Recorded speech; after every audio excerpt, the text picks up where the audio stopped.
श्री स्वामी समर्थ. नमस्कार. आज आपण कन्या पूजन कसे करावे, किती मुलींचे पूजन करावे, मुलींना कुठल्या वस्तू द्याव्यात आणि कन्या पूजन कधी करावे हे सर्व आपण या व्हिडिओ मध्ये बघणार आहोत. चॅनल वर जर नवीन असाल तर कृपया चॅनलला सबस्क्राईब करा, जेणेकरून नवीन व्हिडिओ आल्यास सर्वात प्रथम आपल्याला नोटिफिकेशन येईल. आणि सर्वांनी आपल्या चॅनलला भरपूर शेअर आणि लाईक करा. हा व्हिडिओ संपूर्ण बघा, जेणेकरून आपल्या मनात कुठलीही शंका राहणार नाही. चला तर आपण व्हिडिओला सुरुवात करूया. आपणा सर्वांना तर माहितच आहे की देवीची 9 अवतार आहेत, जसे की शैलपुत्री, ब्रह्मचारिणी, चंद्रघंटा, कुष्मांडा, स्कंदमाता, कात्यायिनी, कालरात्री, महागौरी आणि सिद्धिरात्री. नवरात्रात आपण 9 दिवस देवीची उपासना करत असतो. देवीला 9 नावे आहेत, जसे की अंबा, चामुंडा, अष्टमुखी, भुवनेश्वरी, ललिता, महाकाली, जगदंबा,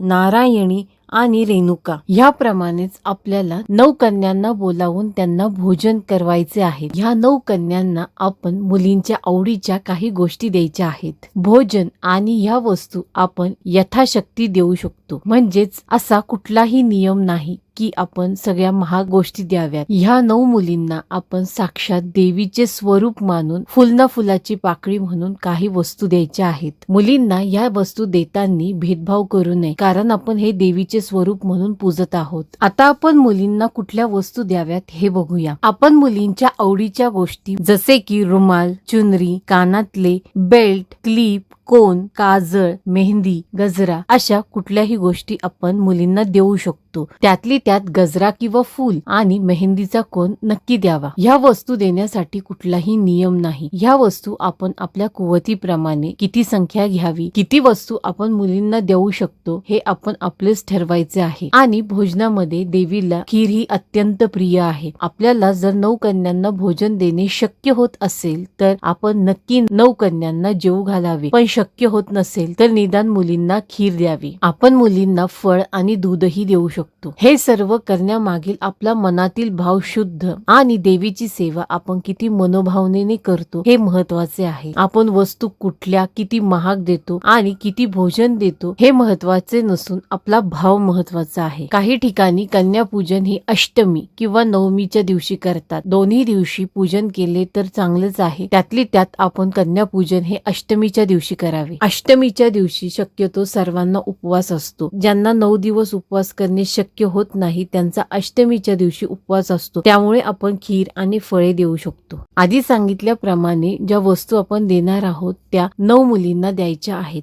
पण आपल्याला 9 मुली जर मिळत नसतील तर आपण 1, 5, 7 अशा मुली मिळाल्या तरी चालतात. आणि जर मुली भेटणं अशक्यच असेल तर आपण आपल्या घरातील मुलीचीही पूजन करू शकतो आणि तिला या वस्तू देऊ शकतो. फक्त आपण ह्या गोष्टी ह्या आपल्या घरात द्यायच्या आहेत. ह्या मुलींना बोलवताना त्यांचं वय बघावं. शक्यतो 1 ते 10 वर्षापर्यंतच्याच मुली बोलवाव्यात, कारण ज्या मुलींना मासिक धर्म येत असेल त्या मुलींना ह्या पूजनात बोलावू नये. 9 मुलींपैकी एका मुलीला आपण नारळही द्यावेत. हे नारळ आपण आपल्या घरच्या मुलीलाही देऊ शकतो. आता आपण प्रत्यक्ष पूजन कसे करावे हे बघूया. सर्वप्रथम आपल्याला घटाला आणि देवीला हळद, कुंकू, अक्षता अर्पण करायच्या आहेत. घटाचा आणि देवीचा नमस्कार करून घ्यायचा आहे. आणि सर्वप्रथम आपण मुलींना सोफ्यावर, चटईवर किंवा बसकरवर बसण्यासाठी सांगावे. त्यानंतर आपण त्यांचे पाय धुवून घ्यायचे आहेत. सर्व मुलींचे पाय धुवून आपण आपल्या पदराने किंवा एखाद्या नॅपकिनने त्यांचे पाय पुसून घ्यायचे आहेत. हे सर्व करत असताना आपण साक्षात